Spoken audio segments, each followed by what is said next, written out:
नमस्कार दोस्तों, horror podcast channel पर आप सभी का स्वागत है।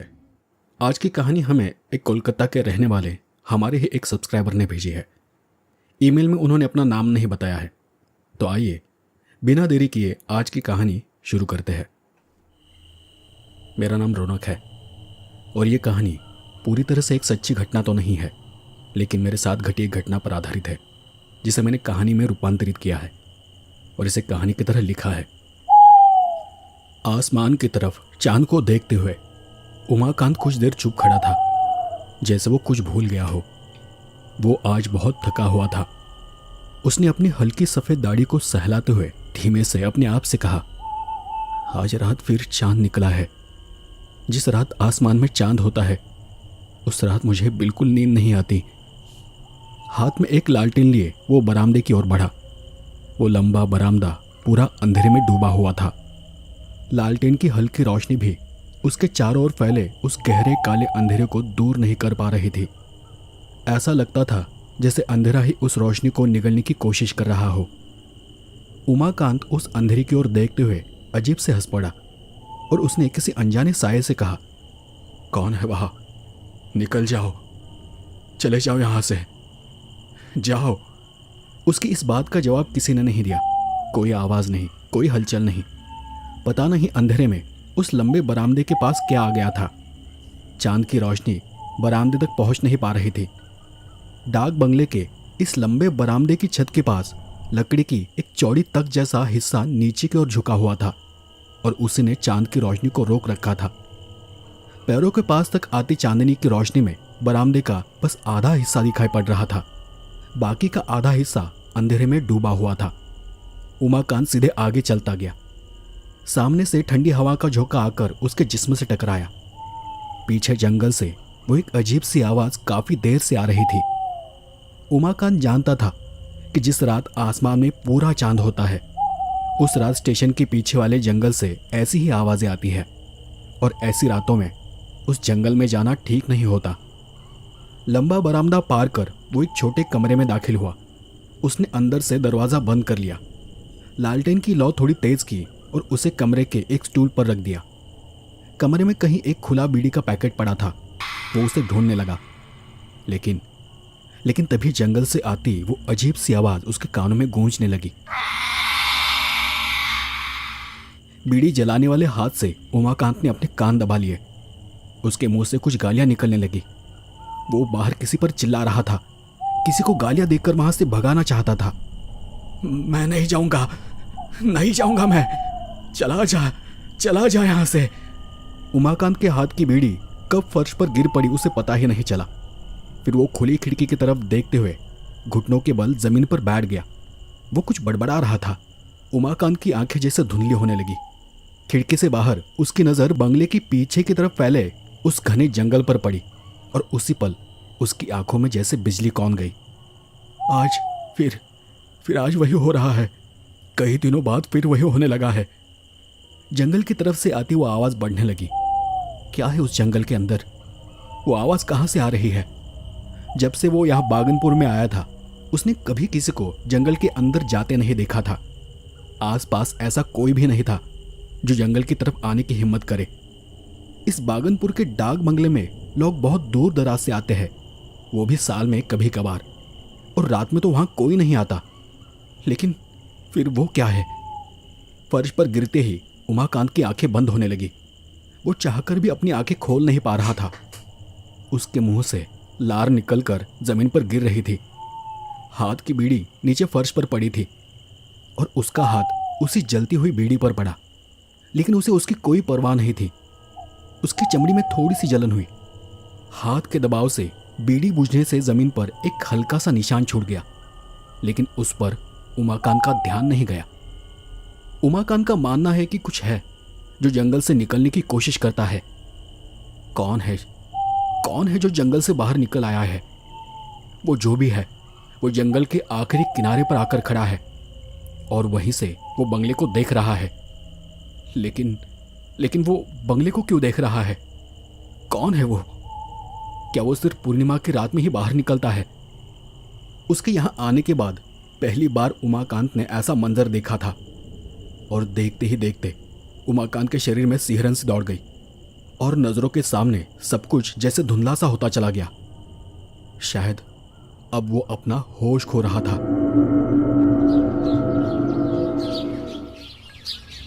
मैंने अपने मोबाइल में कुछ देखते हुए निखिल से कहा, निखिल, बागनपुर नाम सुना सुना सा लग रहा है।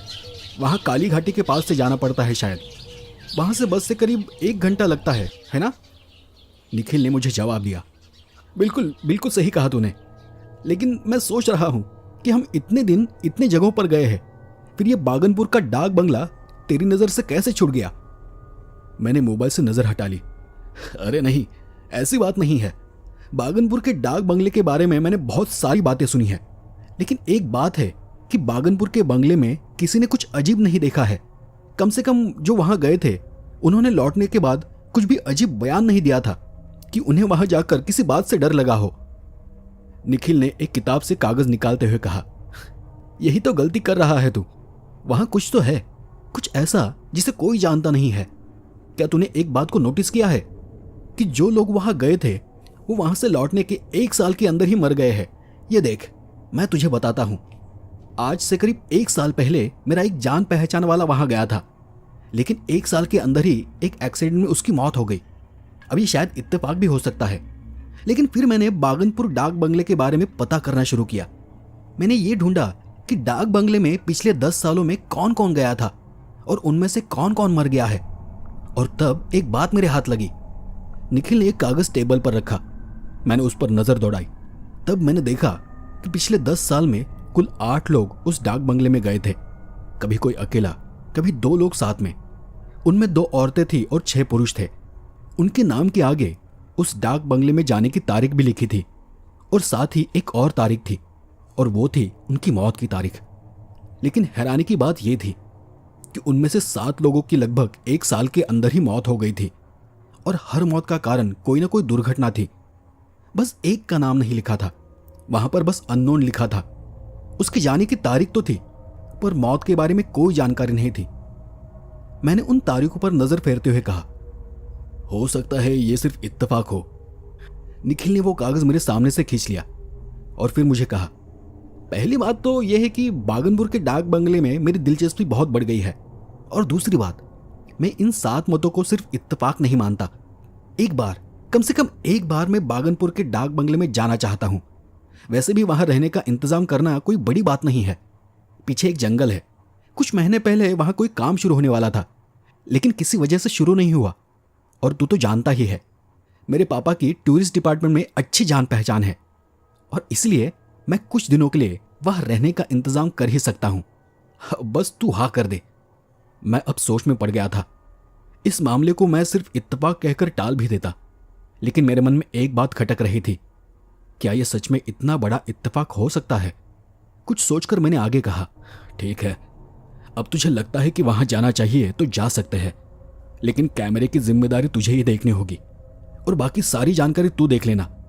वैसे भी बहुत दिन हो गए हैं, हमने चैनल पर कोई नया वीडियो अपलोड नहीं किया है। निखिल ने मेरी बात पर हामी भरी। अरे बस यही तो बात है, हमारे सब्सक्राइबर्स भी अब कुछ अलग तरह का वीडियो चाहते हैं।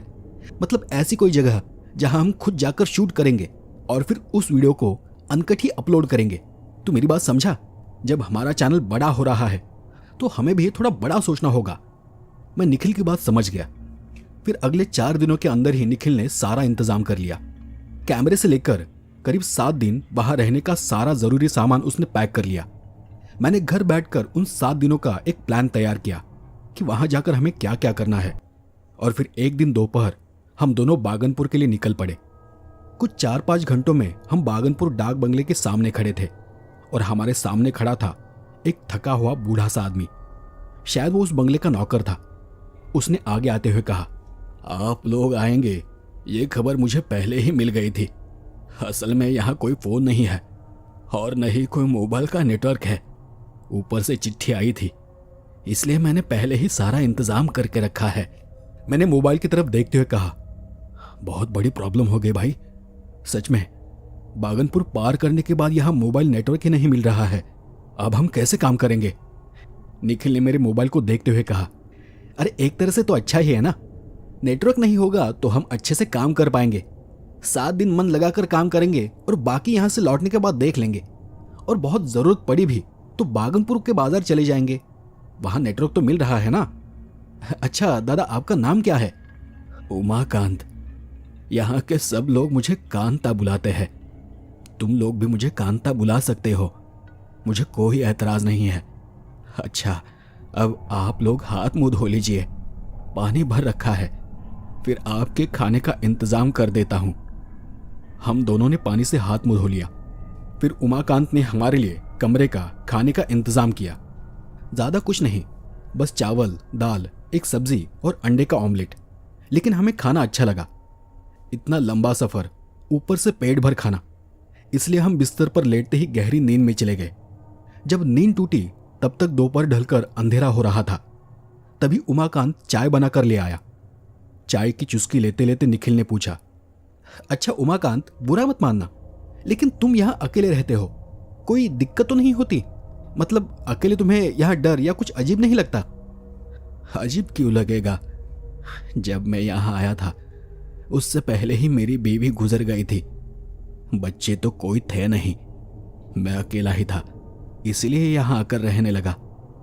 तब उस वक्त जंगल में किसी काम के लिए लोग आए हुए थे, तो लोग आते जाते रहते थे। डाक बंगला भरा रहता था। ये जो पीछे खाली जगह है ना, वही वो लोग तंबू लगा कर रहते थे। लेकिन फिर महीने भर में ही सब चले गए और बस मैं इस डाक बंगले की देखरेख लिए यहां रह गया। लोग यहां आते हैं? मैंने अगला सवाल किया। हाँ, आते हैं, कभी कभी आते हैं, लेकिन बहुत कम। अभी पिछले साल ही एक साहब आए थे, उसके बाद अब आप लोग आए हो। निखिल ने फिर से पूछा, और तुम कहीं जाते वाते नहीं हो क्या? हफ्ते 2 हफ्ते में एक बार बाजार जाना पड़ता है, दाल चावल ये वो खरीदने के लिए। बाकी मुझे यहाँ कोई दिक्कत नहीं। हम दोनों समझ गए कि उमाकांत को यहाँ अकेले रहने में कोई परेशानी नहीं है। फिर आगे निखिल और मैंने उस दिन आसपास घूम फिरने का प्लान बनाया था, लेकिन अंधेरा घिर आने की वजह से हम बाहर नहीं निकले। हमने अपना बाकी सारा वक्त उसी डाक बंगले में और अपने कमरे में बिताया। वहां लकड़ी के एक मंजिला बंगले में एक दूसरे के बगल में करीब 4 कमरे थे। एक तरफ एक छोटे स्टोरूम जैसा कमरा था जिसमें उमाकांत रहता था। सामने लंबा बरामदा था और थोड़ी दूर वहीं एक तरफ कुआं था। लकड़ी का बंगला बहुत पुराना होने के बावजूद कहीं भी लकड़ी टूटी नहीं थी। वो अच्छी कीमती लकड़ी थी और उस पर किसी खास तरल की परत चढ़ाई गई थी, और शायद इसलिए वो आज भी अच्छी हालत में थी।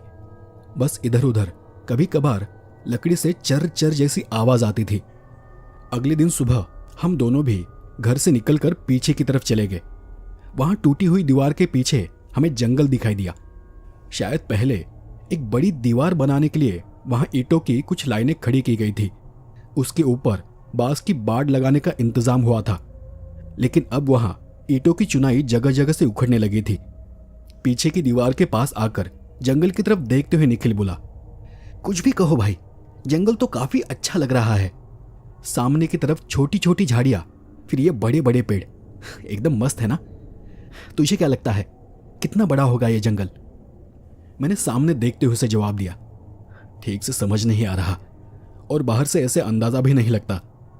अच्छा एक काम करते हैं, हम आज यूं ही जंगल घूम कर आते हैं, फिर हम कल कैमरा लेकर जाएंगे। हम दोनों पास की वो टूटी दीवार फांद कर जंगल की तरफ बढ़ने ही वाले थे, तभी पीछे से उमाकांत की आवाज सुनाई दी, जंगल की तरफ मत जाइए, जंगल की तरफ जाना अच्छा नहीं है।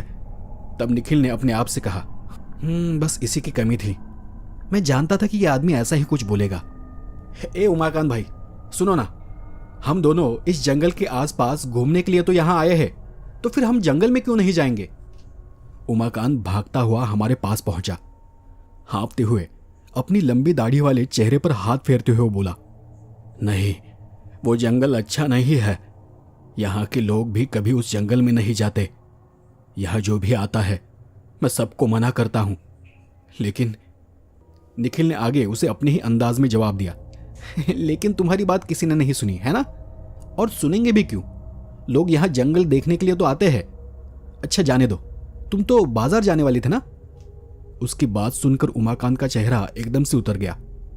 उमाकांत ने एक बार फिर चेतावनी देते हुए कहा, आप लोग पढ़े लिखे लोग हैं, आपको मैं जबरदस्ती तो रोक नहीं सकता, पर जंगल की तरफ न जाना ही बेहतर होगा।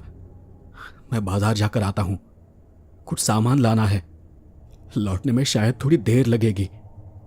उमाकांत के जाते ही निखिल दीवार फांदकर दूसरी तरफ चला गया, लेकिन मैं वहीं ठिठक कर खड़ा हो गया और पीछे मुड़कर उमाकांत के जाने वाले उस रास्ते की तरफ देखने लगा। निखिल ने तब मेरे कंधे को छुआ। अरे क्या हुआ, चलना। उसने मना कर दिया तो क्या हुआ, क्या इसलिए तो रुका है? अब चल, टाइम मत खराब कर। पता है कि हम इस जंगल के बारे में कुछ नहीं जानते, लेकिन हम दिन में ही जाकर दिन के उजाले में वापस आ जाएंगे। मेरे मन में कुछ खटक तो रहा था, लेकिन निखिल की बात मानकर मैं वो दीवार फांदकर जंगल की तरफ रवाना हो गया। और चलते चलते हम जंगल में काफी अंदर चले गए।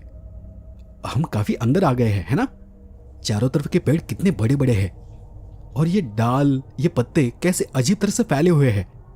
और अंदर गए तो लगता है कि कुछ दिखाई नहीं देगा, सूरज की रोशनी भी अंदर ठीक से नहीं आ रही।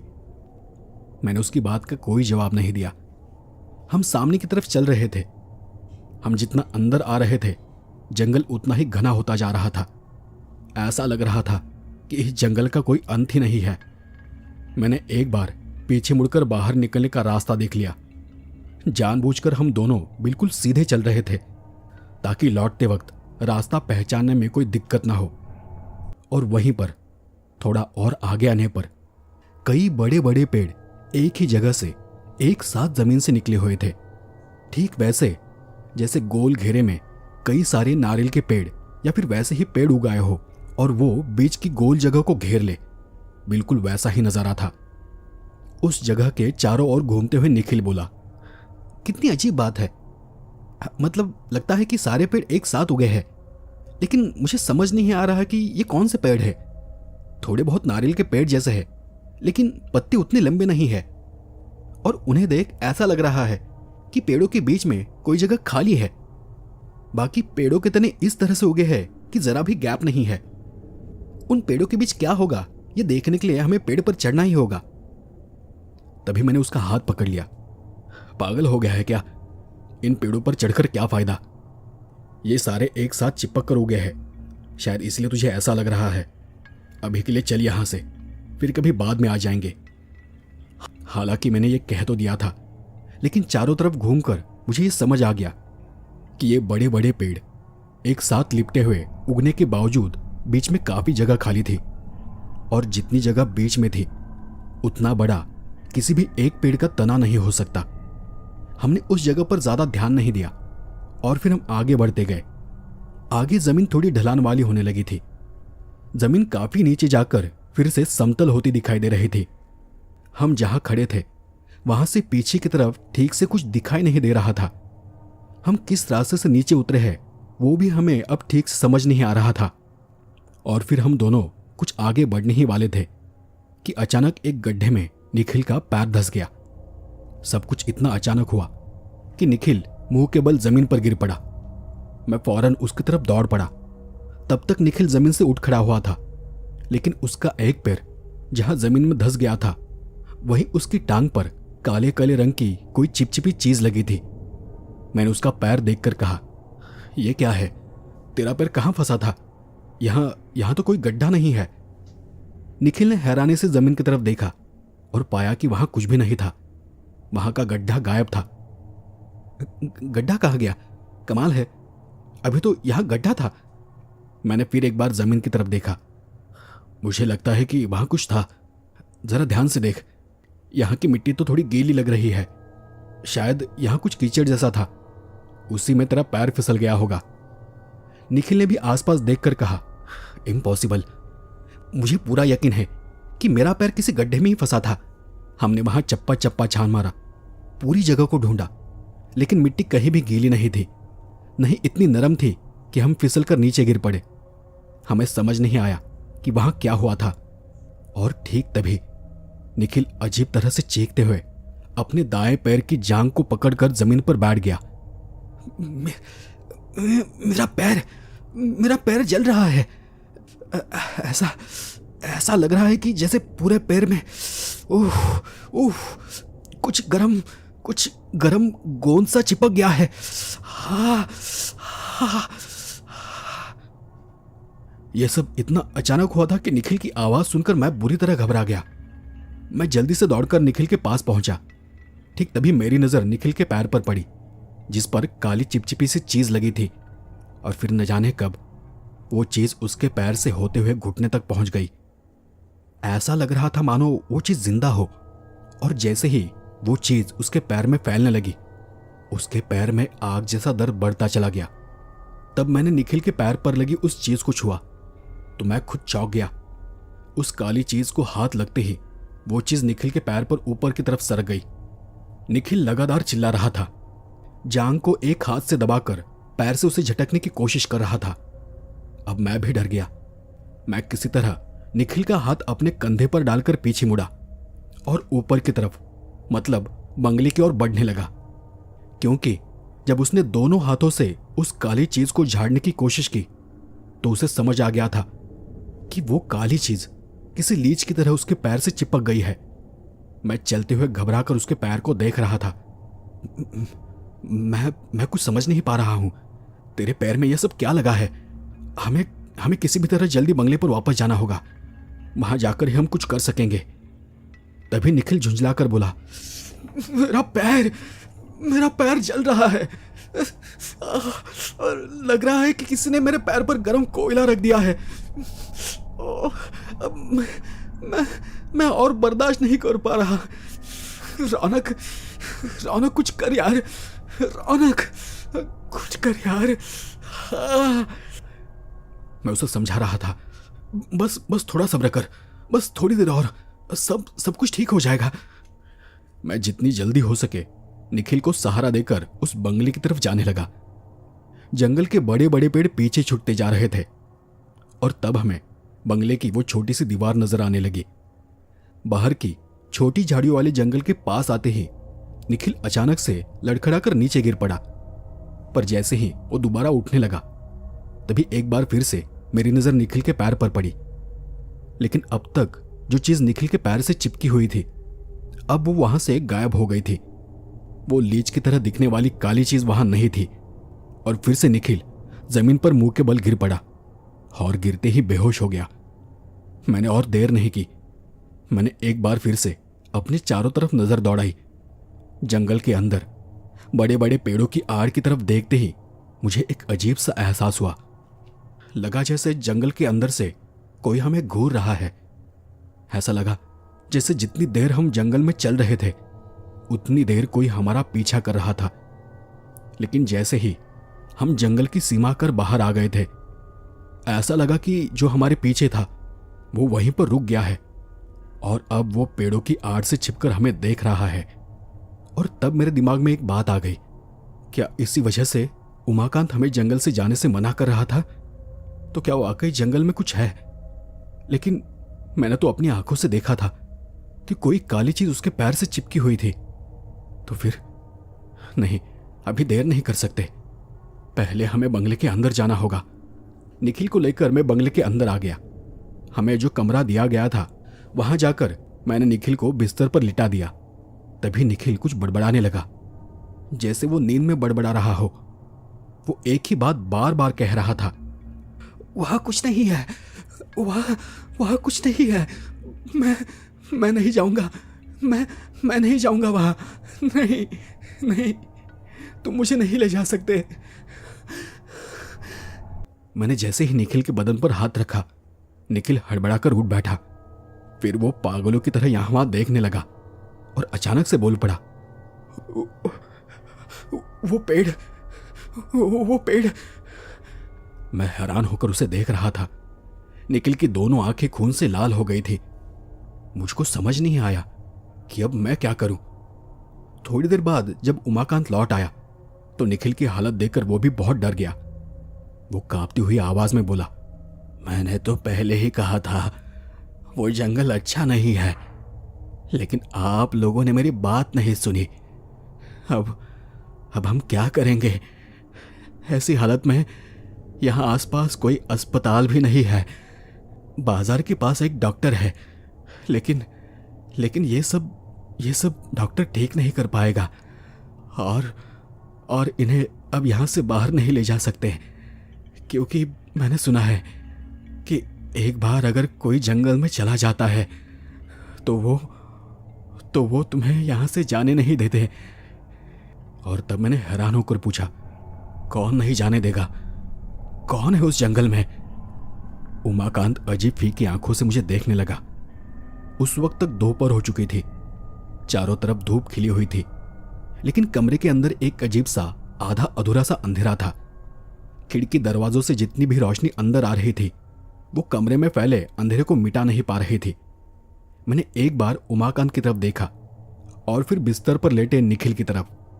उमाकांत कुछ देर तक निखिल को घूरता रहा और फिर धीरे से कहा, जैसे जैसे पूर्णिमा करीब आती है वो सब इस जंगल में जमीन के नीचे से जाग उठते हैं, और शायद कल पूर्णिमा है, इसीलिए मैंने आप लोगों को वहां जाने से मना किया था, लेकिन आप लोगों ने मेरी बात नहीं सुनी। आप मुझे बताइए वहां क्या हुआ था? अब तक निखिल की बड़बड़ाहट थम गई थी। मैं भी उसी कमरे में फर्श पर एक तरफ बैठ गया था और फिर मैंने उमाकांत को वो सारी बात बताई। और फिर उमाकांत आगे बढ़कर निखिल को देखने लगा। उसके शरीर पर कहीं भी वो काली चिपचिपी सी चीज नजर नहीं आ रही थी। उमाकांत ने आसपास देखते हुए कहा, आपको बहुत संभल कर रहना होगा। एक बार ये पूर्णिमा निकल जाए उसके बाद आपको कुछ नहीं होगा।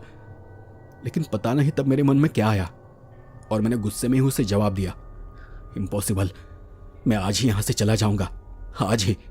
आज ही हमें निखिल को किसी डॉक्टर को दिखाना होगा। मुझे तुम पर यकीन नहीं है। मैं जानता हूं उस जंगल की मिट्टी में अचानक से कोई गड्ढा बना था और वहां से कुछ काला सा निकलकर निखिल के पैर पर चिपका था। मैंने अपनी आंखों से देखा था यह सब। तब मुझे ऐसा नहीं लगा कि उमाकांत ने मेरी पूरी बात सुनी थी। उसके चेहरे पर एक फीकी सी हंसी उभर रही थी और फिर अचानक उसने कहा, चलो मैं जाकर रात की खाने की तैयारी करता हूं, तब तक आप लोग यहां आराम करो। इतना कहकर उमाकांत किचन की तरफ चला गया। मैं काफी देर तक चुपचाप बैठा रहा। कमरे के एक कोने में हमारे दोनों बैग रखे थे और उन्हीं में से एक में हमारा कैमरा भी था। इसी कैमरे से हमें सब कुछ रिकॉर्ड करना था, लेकिन कौन जानता था कि पहले ही दिन ऐसी अजीब घटना हो जाएगी।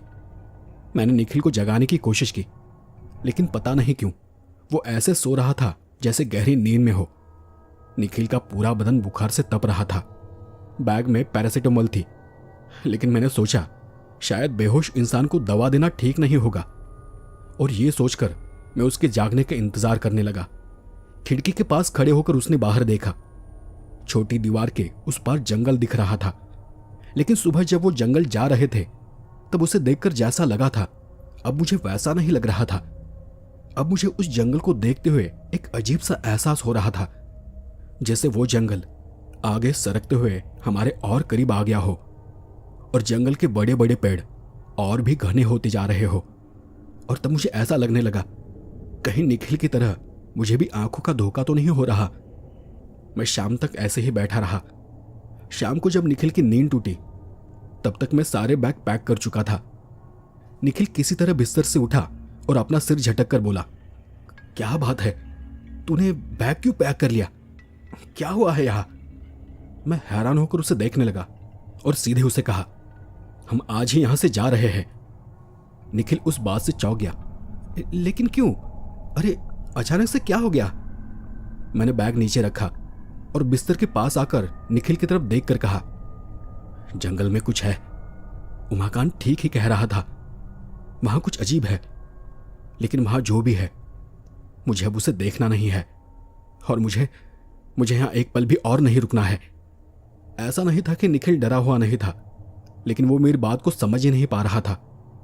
फिर भी मेरी बात मानकर उसने भी अपना सारा सामान पैक कर लिया। वो दोनों बाहर निकलने ही वाले थे कि उमाकांत हमारे सामने आकर खड़ा हो गया। यहां से जाने की कोशिश कर रहे हो, है ना? जाओ, लेकिन मेरी बात समझो, अब बहुत देर हो चुकी है। अब कुछ नहीं हो सकता। मैंने तो आपको पहले ही कहा था कि जंगल में मत जाना, तभी आप मेरी बात मान लेते तो ये सब नहीं होता। उमाकांत की बात सुनकर निखिल को अब थोड़ा गुस्सा आ गया था। उसने उमाकांत की आंखों में आंखें डालकर कहा, एक बार, बस एक बार मैं घर लौट जाऊं, फिर मैं तुम्हारे ऊपर कंप्लेंट कर दूंगा। तुम यहां आने वाले लोगों को सिर्फ डराते हो, उसके अलावा तुम कुछ नहीं करते। उमाकांत ने आगे कोई जवाब नहीं दिया। मैं निखिल का हाथ खींचते हुए उस डाक बंगले के बाहर निकल पड़ा। उस डाक बंगले के सामने वाली कच्ची सड़क बागनपुर बाजार तक जाती थी और उसके दोनों तरफ खाली जमीन ही थी। जब हम यहां आए थे तो इसी रास्ते से एक रिक्शे से आए थे, लेकिन अब लौटते वक्त हमें एक भी रिक्शे वाला नजर नहीं आ रहा था। उधर दोपहर ढलकर शाम होने लगी थी और हम समझ गए थे कि थोड़ी ही देर में अंधेरा हो जाएगा। काफी दूर चलने के बाद भी हमें ऐसा कुछ भी नजर नहीं आया जिससे हमें लगे कि वो बाजार के करीब आ गए हैं। हमारे पास टॉर्च थी। अंधेरा धीरे धीरे बढ़ता जा रहा था। थोड़ी देर में अंधेरा और गहरा आने लगा। आसपास पेड़ों के बीच से ठंडी हवा बहती हुई हम दोनों को कपा रही थी और तब मेरे मन में एक ख्याल आया कि उमाकांत ने झूठ नहीं कहा था। असल में हमें बाजार तक पहुंचने में इतना वक्त नहीं लगना चाहिए था। और तभी अचानक सामने कुछ नजर आने पर निखिल ठिठक कर रुक गया और उसने मुझे अपने पास बुलाकर दाई तरफ उंगली उठाकर इशारा किया। ये वही ताड़ का पेड़ लग रहा है ना? मैंने उस पेड़ को गौर से देखा। सच में वो वही ताड़ का पेड़ था। और फिर एक बात मेरे ध्यान में आई। डाक बंगले से 5 मिनट चलने के बाद भी हम उस पेड़ को पार नहीं कर पाए थे और कल भी रिक्शा वाले ने हमें इसी पेड़ के पास छोड़ा था। लेकिन यह ताड़ का पेड़ यहां कैसे हो सकता है? क्या यहां कोई दूसरा ताड़ का पेड़ है?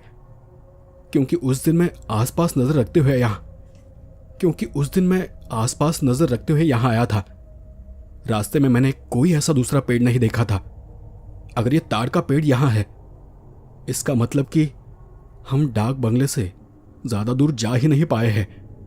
मैंने एक नजर उस पेड़ को और फिर आसपास देखते हुए बोला, थोड़ी देर में अंधेरा हो जाएगा।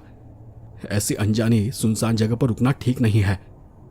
लेकिन पता नहीं हम कितने आगे आ गए हैं। हो सकता है पीछे लौटकर जाने में हमें बहुत वक्त लगेगा। तुम्हें क्या लगता है, क्या वापस जाना ठीक होगा? निखिल ने भी कुछ देर सोचा और मैंने भी। फिर सही हो या गलत, हम दोनों भी बहस छोड़कर वापस लौटने लगे। पर हैरानी की बात यह थी कि हमें 5 मिनट भी नहीं लगे कि हम फिर उसी डाक बंगले के सामने थे, ठीक वहां जहां हम पहले दिन आकर रुके थे, एक बड़े दरवाजे के पास। और वहां सामने ही हाथ में लालटेन लिए कोई आदमी खड़ा था। उमाकांत, वो उमाकांत ही था। वो हमें देखकर एक अजीब खुरदुरी आवाज में बोला, अंदर आइए, आइए अंदर। रात का खाना तैयार है, खाना खाकर सो जाइए। पूर्णिमा खत्म हुए बिना आप लोग यहां से नहीं जा सकते। और अगर उस वक्त कोई और वक्त होता तो निखिल उसका विरोध करता या कम से कम उसे कोई जवाब देता, पर आज उसके कुछ बोलने की हिम्मत नहीं हुई। हम दोनों बिना कुछ कहे बंगले के अंदर चले गए। फिर अपने कमरे में जाकर वही कोने में बैग रखकर बिस्तर पर बैठ गए। थोड़ी देर बाद निखिल ने कहा, मुझे लगता है कि उन नारियल जैसे बड़े बड़े पेड़ों के तनों के बीच कुछ तो है।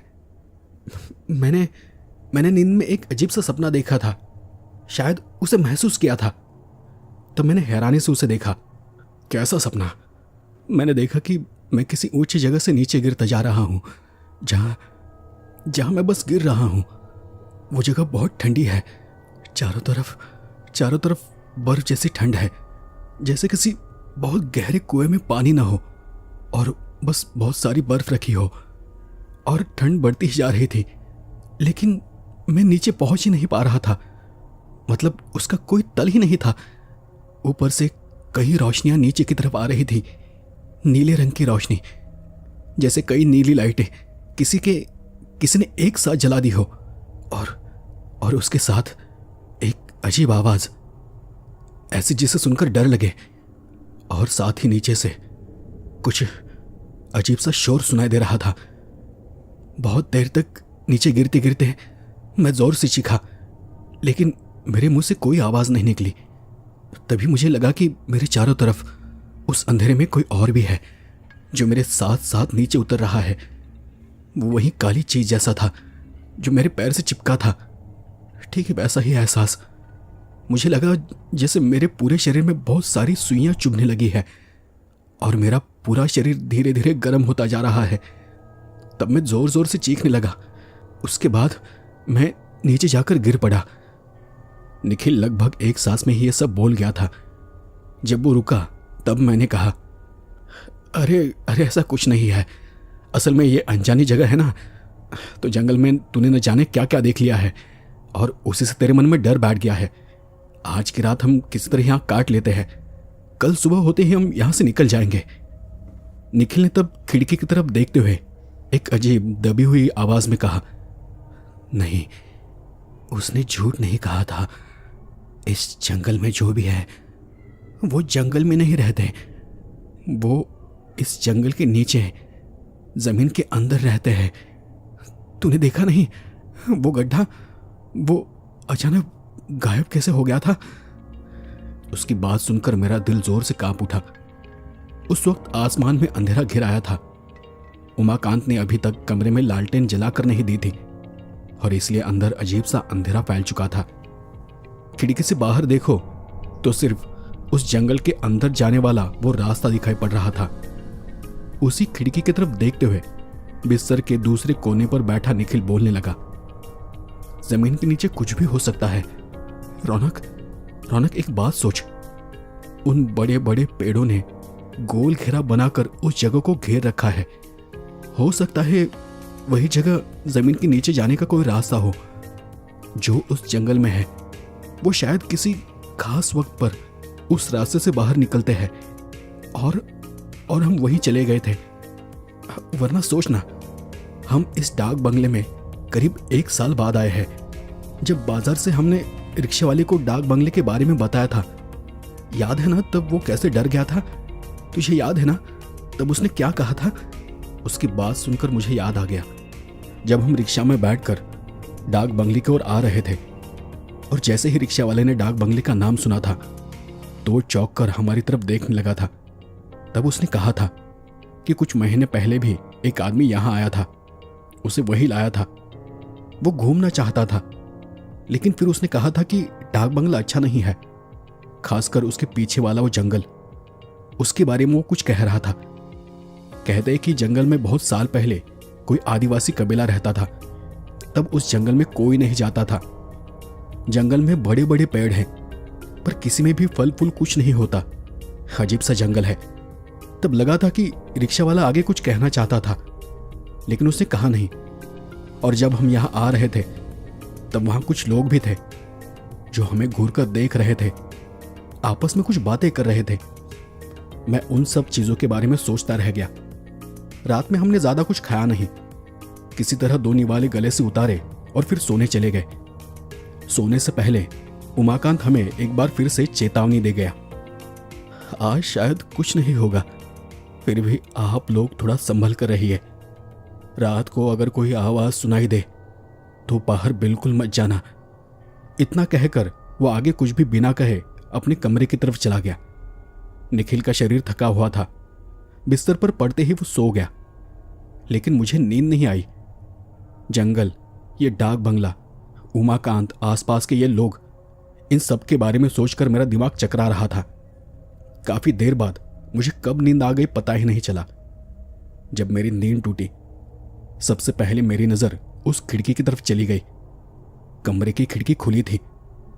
मैं सोच में पड़ गया कि मैंने खुद अपने हाथों से ये खिड़की बंद की थी, तो फिर ये खुली कैसे? ये सोचते सोचते मैं खिड़की की तरफ बढ़ा। कमरे में एक लालटेन जल रहा था। टॉर्च भी वही पास में रखी थी। मैंने वो लालटेन उठाया और खिड़की की तरफ 2 कदम बढ़ा ही था कि मेरी नजर बिस्तर पर पड़ी और वहां देख मेरा कलेजा कांप उठा क्योंकि निखिल वहां नहीं था। मेरी नजर दरवाजे पर गई। दरवाजा भी खुला था। मैंने फौरन टॉर्च उठाई और तेजी से कमरे से बाहर चला गया और बाहर कदम रखते ही मैंने उमाकांत और निखिल, उनका नाम लेकर उन्हें पुकारने लगा। बाहर ठंडी हवा चल रही थी। चांद की रोशनी उस लंबे बरामदे के ठीक बीचों बीच पड़कर रोशनी और अंधेरे की एक लकीर सी बन रही थी। कहीं से एक अजीब सी आवाज आई, लेकिन मैंने उस तरफ ध्यान नहीं दिया। मैं बरामदे के हर कमरे के दरवाजे को टॉर्च की रोशनी में देखने लगा। सारे दरवाजे बंद थे और जिसमें उमाकांत रहता था उस कमरे का दरवाजा भी बंद था।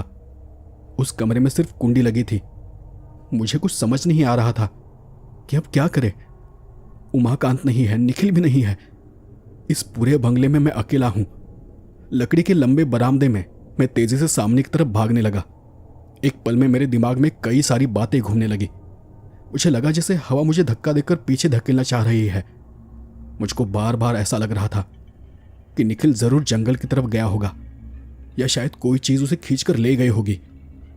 बरामदा पार कर मैं जमीन पर कूद पड़ा और सीधे पीछे की तरफ भागा। फिर उस छोटी दीवार के पास आकर रुका और वहां से सामने फैले हुए उस जंगल की तरफ देखने लगा। वही जंगल के पास से वो अजीब सी आवाज आ रही थी और उसके साथ एक और अजीब आवाज थी। आसमान में चांद एकदम गोल दिखाई पड़ रहा था, बिल्कुल किसी थाली जैसा। और तब मुझको उमाकांत की वो बात याद आ गई। उसने कहा था कि कल पूर्णिमा है, पर चांद तो आज ही पूरा गोल है। क्या सच में कल पूर्णिमा है? या शायद हो सकता है कि कल पूर्णिमा हो, इसलिए मुझे आज ऐसा लग रहा है। और अगर निखिल जंगल में गया होगा तो मुझे भी वहां जाना होगा। नहीं गया तो मैं उसे वापस कैसे लाऊंगा? और फिर कल सुबह मेरे मन में यह ख्याल पूरा भी नहीं हुआ कि तभी मुझे जंगल के अंदर से एक रूह कपा देने वाली चीख सुनाई दी। मुझे पहचानने में देर नहीं लगी कि वो निखिल की आवाज थी। निखिल चीख रहा था। डर के मारे मेरा पूरा जिस्म सुन्न हो गया। फिर मुझे दोबारा वो चीख सुनाई दी। मैं बिना कुछ सोचे उस छोटी दीवार को फांद कर दूसरी तरफ कूद गया और फिर यहां वहां देखे बिना हाथ में टॉर्च लिए जंगल के अंदर भागने लगा। कहीं झाड़ियां कम थी तो कहीं बड़े बड़े पेड़ थे। उनके बीच से सामने की तरफ दौड़ते हुए मैं जोर जोर से निखिल का नाम पुकार रहा था, लेकिन मुझे उसका कोई जवाब नहीं आ रहा था। चारों तरफ जंगल का घनघोर अंधेरा ऐसे फैला था मानो जैसे ऊपर से पड़ रही चांदनी को निगलकर वो खत्म कर देना चाहता हो। उस घने अंधेरे में मेरे हाथ की टॉर्च की रोशनी एक छोटी मोमबत्ती सी लग रही थी। और तब मुझको एक बात समझ में आ गई कि जंगल में घुसने के बाद से मेरा पूरा शरीर अजीब तरीके से भारी हो गया था। दिन में जब हम इस जंगल में घुसे थे तब अंदर का माहौल अलग लगा था और अब बिल्कुल बदल चुका था। कुछ और आगे जाने के बाद मुझको महसूस हुआ कि मेरे पैरों के ऊपर कुछ चढ़ रहा है। मैंने जैसे ही टॉर्च की रोशनी नीचे की और अपने पैर को देखा, तब मैंने देखा कि मैं जहां खड़ा था वहां जमीन के नीचे से लाल लाल रंग की लंबी लंबी नसों जैसी एक अजीब सी चीज बाहर निकल रही थी और वो मेरे पैरों पर धीरे धीरे चढ़ रही थी। मेरा शरीर थरथराने लगा। मैंने टॉर्च से उस लाल चीज को मारने की कोशिश की और फिर से जैसे तैसे वहां से आगे दौड़ पड़ा। मुझे एक बार फिर से निखिल की चीख सुनाई दी। मैंने उस चीख का पीछा करते हुए अंदाजा लगा लिया कि दिन में हम जहां गए थे वहां उन अजीब बड़े बड़े पेड़ों से बनी एक कुएं जैसी जगह थी। वो चीख वहीं से आ रही है। फिर बिना कुछ सोचे मैं उसी तरफ भागने लगा। दौड़ते हुए मेरे पैरों पर बार बार कोई चिपचिपी सी चीज जैसा कुछ लग रहा था, ऐसा जैसे मेरे पैर के ऊपर कोई सांप रेंग रहा हो। लेकिन फिर भी मैं रुका नहीं। आखिरकार मैं भागते हुए उसी जगह पर आकर रुक गया और दोनों घुटनों पर हाथ रखते हुए मैंने हाँफते हुए उन पेड़ों के कुएं जैसी जगह पर टॉर्च की रोशनी फेंकी और तब मुझे वहां निखिल दिखाई दिया। निखिल का पूरा शरीर लंबी लंबी बेलों जैसी किसी अजीब चीज में लिपटा हुआ था। निखिल चीख रहा था, लेकिन उसकी वो आवाज मुझे सुनाई नहीं दे रही थी। उसकी वो आवाज जैसे गले में ही अटक जा रही थी। लेकिन उससे भी अजीब बात मैंने अब देखी थी। पेड़ की वो लंबी ऊंची जगह जिसके ऊपर से कुछ काला काला सा कुछ अजीब सा नीचे की तरफ उतर रहा था। और जैसे ही मैंने उस तरफ टॉर्च की रोशनी मारी, वो भयानक चीज भी मेरी तरफ देखने लगी। उस पल मैंने देखा कि उस चीज की एक ही आंख है, बहुत बड़ी, गोल और लाल रंग की। एक बड़ी सी आंख, जितना बड़ा किसी इंसान का सिर होता है, ठीक उतनी ही बड़ी एक लाल आंख। और उसके ठीक नीचे एक लंबे से मुंह जैसा कुछ था जिसमें सफेद रंग के बेहिसाब लंबे लंबे दांत थे। और फिर जैसे ही उसने अपना मुंह खोला, उसके मुंह के अंदर से काला चिपचिपा सा कुछ बाहर निकलकर निखिल के बदन पर गिरने लगा। और तब मुझे फौरन याद आ गया कि निखिल के पैर में भी ऐसा ही कुछ लगा था, काला चिपचिपा सा कुछ। खौफ से मेरा पूरा शरीर वही जगह पर पत्थर की तरह जम गया। लेकिन मैंने एक बार फिर कोशिश की। मैं सामने दौड़ कर गया और निखिल के पैर को पकड़ कर उसे जोर से खींचा ताकि मैं उसे उन बेलों से छुड़ा सकूं। तब निखिल बड़ी मुश्किल से बोलने लगा, तू मुझे नहीं छुड़ा पाएगा, तू भाग जा, तू भाग जा, तू यहां क्यों आया? नहीं नहीं, मैं तुझे छोड़कर कहीं नहीं जाऊंगा। लेकिन ये क्या है? ये तेरे शरीर से क्या चिपका है? तब मेरा एक और बात पर ध्यान गया। निखिल का शरीर जहां बंधा था, ठीक उसके चारों ओर पेड़ के तने से ही वही काली चीज निकलकर निखिल को जकड़े हुई थी। मतलब वो बेले नहीं थी, बल्कि वही काला जीव जैसा पदार्थ था जो उसे कसकर पकड़े हुए था। मैं बार बार ऊपर की तरफ देख रहा था। वो काली चीज धीरे धीरे नीचे उतर रही थी। वो बहुत बड़ी थी। वो नीचे ऐसे उतर रही थी जैसे किसी कुएं की बाहरी दीवार से रेंगते हुए कोई बड़ा सा जानवर उतर रहा हो। उसी पल चारों तरफ एक अजीब सी बदबू फैलने लगी। निखिल कांपती आवाज में फिर से बोला, तू क्यों आया? क्यों आया यहाँ? मुझे वही यहाँ लाया है। वो उमाकांत इंसान नहीं। मैंने खुद देखा है। उमाकांत का पूरा शरीर, उसका पूरा शरीर भी ऐसा ही है।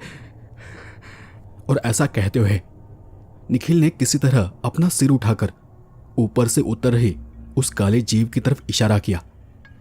वो काला जीव अब काफी नीचे उतर आया था। मेरे हाथ की टॉर्च की रोशनी उस अजीब चीज के चेहरे पर पड़ते ही वो ठिठक गई और साथ ही वो अजीब सा शोर, वो अजीब सी आवाज आनी बंद हो गई। जैसे ही मैंने टॉर्च नीचे की, फौरन ऊपर से मुझे वो अजीब सी आवाज सुनाई देने लगी। और तब मेरे दिमाग में बस एक ही बात चल रही थी कि मैं क्या कर सकता हूं, मैं कैसे उसे बचा सकता हूं। उस चीज ने निखिल को जिस तरह जकड़ रखा था, मुझे लग रहा था कि उसे छुड़ाना नामुमकिन है। लेकिन ये उमाकांत कहाँ है? गुस्से और खौफ से मेरा पूरा शरीर थर-थर कांप रहा था। और ठीक तभी मुझे पीछे से किसी के हंसने की आवाज सुनाई दी। पीछे मुड़ते ही मैंने देखा, उमाकांत वही खड़ा था, मुझसे कुछ दूरी पर। उसके हाथ में एक लालटेन था और वो थोड़ा सा झुका हुआ था। और उस हालत में वो हमारी तरफ देखकर हंस रहा था। उसकी दोनों आंखें सियार जैसी चमक रही थी। मैंने उस पर झपटना चाहा, लेकिन मैं हिल नहीं सका। और मैंने गुस्से से उसे कहा, तेरी वजह से यह सब हुआ है। यह सब तूने किया है ना? उमाकांत ने मुझ पर हंसते हुए कहा,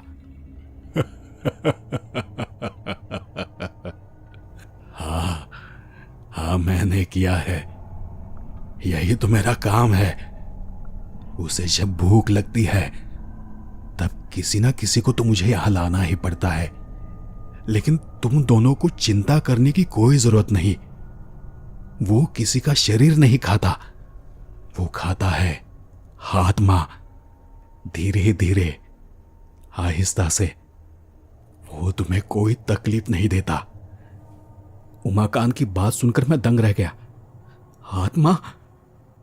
मैंने कहीं ऐसी बातें सुनी थी कि इस दुनिया में ऐसी रूहें, अशरीरी आत्माएं भी है जो अगर इंसान के जिस्म को छू ले तो वो उसकी आत्मा को धीरे धीरे मार देती है। और तब उमाकांत की बात सुनकर मुझे वो लिस्ट याद आ गई जिसमें हर इंसान की 1 साल के अंदर मौत हुई थी।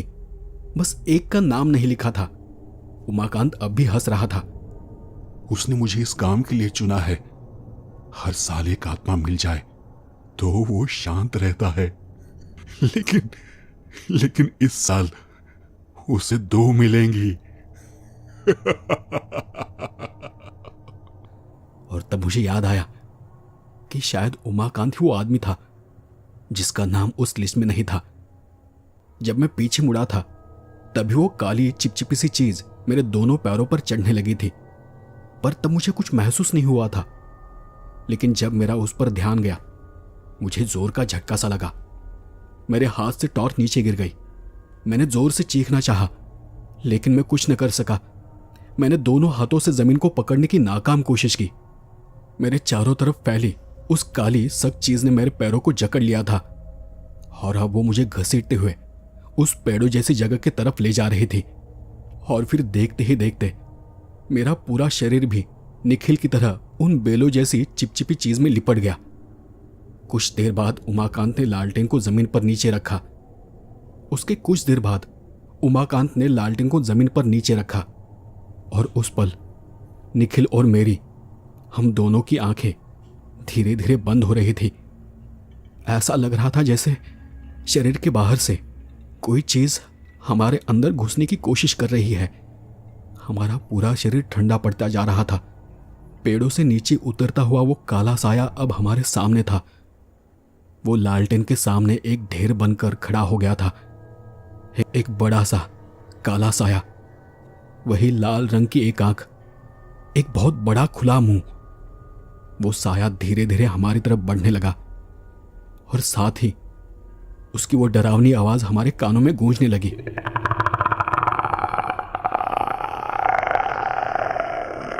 मैंने देखा कि वो काला साया आगे बढ़ा और उसके मुंह के अंदर से एक लंबी काली जीभ जैसी चीज बाहर निकलकर घूमने लगी और उस पल वो ठीक निखिल के मुंह के सामने था। निखिल का मुंह अपने आप खुल गया। उस साय ने जैसे ही अपनी काली जीभ उसके मुंह में डाली, निखिल किसी बकरे की तरह थरथर कांपने लगा। उसका पूरा शरीर तड़पने लगा और फिर कुछ देर तक झटपटाकर वो एकदम से शांत हो गया। मैं घबराकर बस उसे देख रहा था। ऐसा लग रहा था जैसे वो निखिल के शरीर से उसकी पूरी ताकत खींच रहा हो।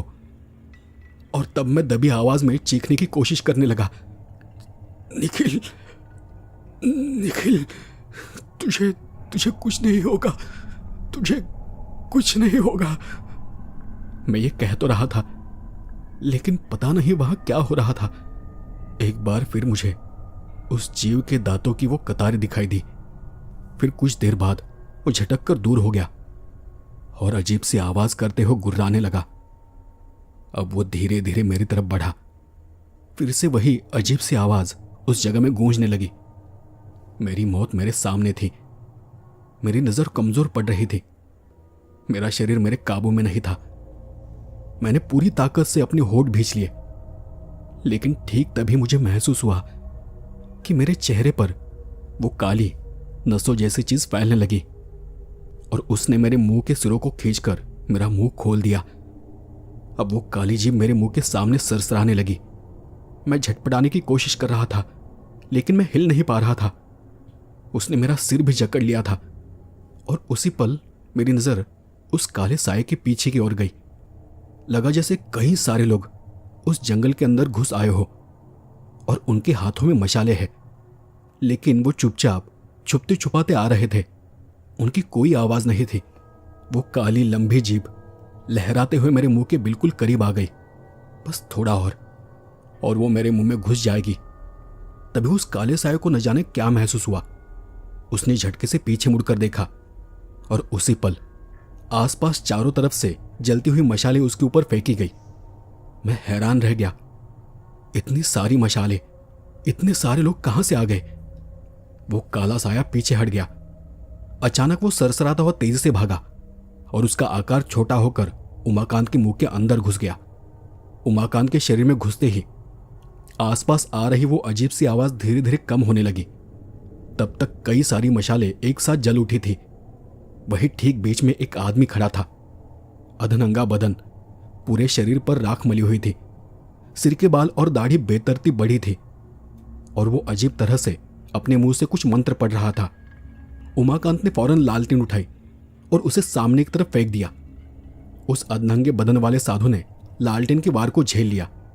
फिर हाथ में एक मशाल पकड़कर वो सामने बढ़ने लगा और तब उमाकांत गुस्से में चीखने लगा,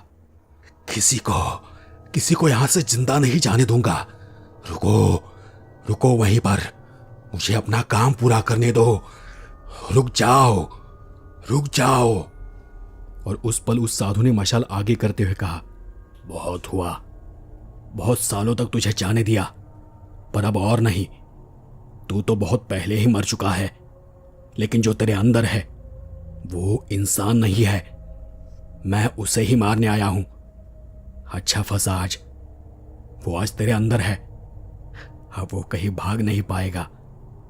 उमाकांत का शरीर अचानक जैसे काला सा पड़ गया। वो आगे बढ़कर उस साधु पर झपटने ही वाला था कि ठीक उसी वक्त उस आदमी के हाथ में कोई लाठी जैसी चीज आ गई। वो लाठी जैसे ही उमाकांत के काले शरीर से लगी, वो जोर से चीखता हुआ एक तरफ छिटक गया। तब तक बाकी लोगों में से कुछ लोग दौड़कर हमारे पास आ गए। मैंने देखा कि उनमें से एक वही रिक्शे वाला आदमी था। उसने मुझे छुड़ाते हुए कहा, किस्मत अच्छी थी तुम्हारी कि मुझे पहले ही शक हो गया था और इसलिए मैं बाबा को खबर देने गया था।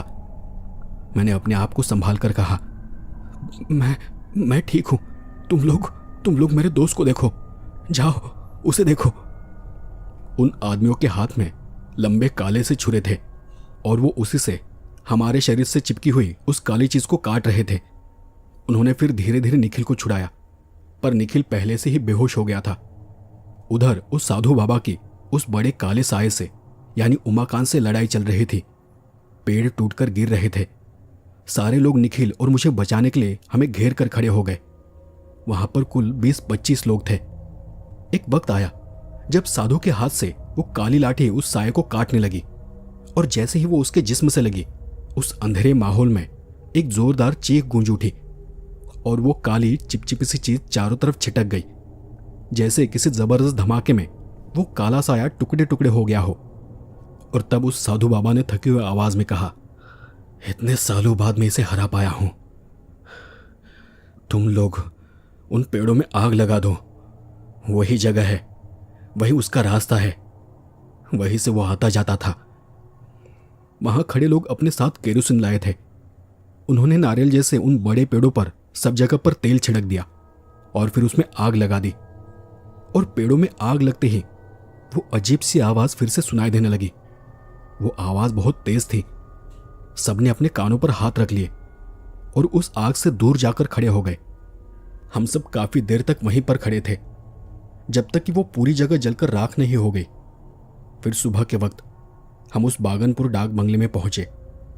तब तक निखिल को थोड़ा होश आ गया था। साधु बाबा ने निखिल के माथे के बीच में हाथ रखा और हाथ रखते ही वो चौंक गए। उन्होंने हमसे कुछ नहीं कहा। वो बस निखिल की तरफ काफी देर तक घूरते रहे। और तब मैंने साधु बाबा से पूछा, अच्छा ये क्या था? मतलब वो पेड़, वो काली अजीब सी चीज क्या थी? उस साधु ने अपनी अजीब सी आंखों से मुझे देखा और फिर धीरे से कहा, वो छाया भक्षक है।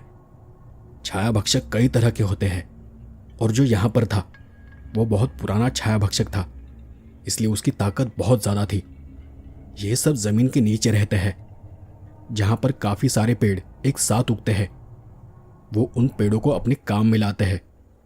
मान लो जैसे कोई गहरा कुआं हो और वहीं से वो जमीन के ऊपर आते हैं और जब वो अपनी जगह चुन लेते हैं तो फिर उसके बाद वो किसी इंसान को चुनते हैं। किसी ऐसे इंसान को जिसके मन में बहुत गुस्सा है, बहुत नफरत है।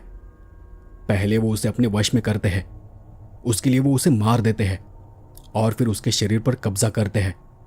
वही इंसान उस छाया भक्षक को जिंदा रखता है और हर साल पूर्णिमा के दिन एक एक कर वो अपने शिकार को अपनी जगह पर ले जाते हैं।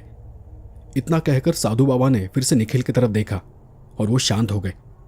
वहां के लोगों ने फौरन निखिल और मुझको उस डाक बंगले को छोड़ देने के लिए कहा और फिर हम दोनों भी सब सामान पैक कर उस जगह को छोड़कर निकलने लगे। उनमें से कुछ लोग हमें स्टेशन तक छोड़ने आए थे, लेकिन साधु बाबा हमारे साथ नहीं थे। वो वहीं रुके थे। लेकिन वहां से निकलने से पहले उन्होंने मेरे पास आकर एक बात कही थी, तुम्हारे दोस्त का ध्यान रखना, शायद उसे खतरा हो सकता है। मैंने बस हाँ में गर्दन हिलाई और फिर हम वहां से चले गए। लेकिन मुझे समझा नहीं कि मुझे क्या करना है। मैंने अगले कुछ दिनों तक निखिल पर ध्यान दिया जरूर, लेकिन उस घटना के बाद वो बिल्कुल शांत हो गया था। धीरे धीरे मैं भी अपने कामों में बिजी हो गया और फिर ठीक 7 महीने बाद अचानक एक दिन निखिल की मौत हो गई। वो पानी में डूब गया था। मैं जानता था कि निखिल को तैरना आता है, लेकिन मैंने सुना कि उसके घर के पास एक तालाब था और न जाने क्यों वो दिन में ही वहां चला गया था।